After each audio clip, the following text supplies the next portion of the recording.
రేవంత్ రెడ్డి సార్కి కొన్ని సూటి ప్రశ్నలు అడుగుదాం అనుకుంటున్నా. ఇప్పటికే చాలా మంది అడిగేశారు, లేట్ అయిపోయింది. నేను కొంచెం బిజీగా ఉండడం వల్ల అడగలేకపోయినాను అనమాట. అన్నట్లు నిన్న మెదక్లో ఒక చిన్న పాపను రేప్ చేసిందంట. మరి అసెంబ్లీలో మాట్లాడతారా? ఓవైసీ అక్బరుద్దీన్ క్వశ్చన్ చేస్తాడా?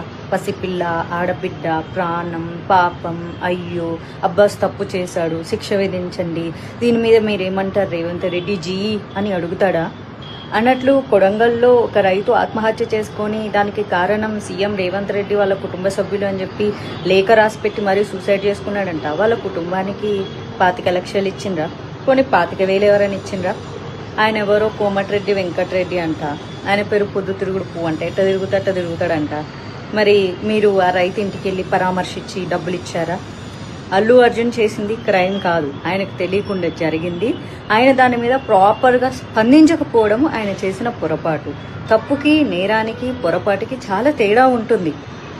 అందరిలాగా ఆయన సామాన్య వ్యక్తే. మీకు ఎలాంటి హక్కులు విధులు వర్తిస్తాయో ఆయనకి వర్తిస్తాయి. జరిగిన చిన్న పొరపాటుకి సినిమా ఇండస్ట్రీ మీద ఉక్కుపాదం మోపాలి. సినిమా ఇండస్ట్రీని రేవంత్ రెడ్డి కాళ్ళ కింద పెట్టుకోవాలి. జగన్ సినిమా వాళ్ళందరినీ పిలిపించి పోజులు కొట్టి దండం పెట్టించుకున్నట్లు మనం సీఎం అయిన తర్వాత మనం ఎందుకు పెట్టించుకోకూడదు అని. రేవంత్ రెడ్డి గారు, మీ ప్రయాణం అంతా చాలా బాగుంది, అందుకే కష్టపడి ఈ రోజు వరకు సీఎం అయ్యారు. జీవితంలో చాలా చాలా ఎన్నో సాధించారు. మరి ఎందుకు ఇప్పుడు ఇంత గలీజ్గా బిహేవ్ చేస్తున్నారు? గురుకుల పాఠశాలల్లో చాలామంది విద్యార్థులు చనిపోయారు. ఏనాడన్నా మాట్లాడిన పాపాన పోలేదు. అందరికీ సమానంగా స్పందించండి, ఓకేనా? డైరెక్ట్గా బాధితులకు స్పందించకుండా సినిమా వాళ్ళ మీద పెత్తనం చెలాయించడానికి ఇప్పుడు దిల్ రాజును అడ్డం పెట్టుకొని పెత్తనం చెలాయించాలని చూస్తున్నారు కదా.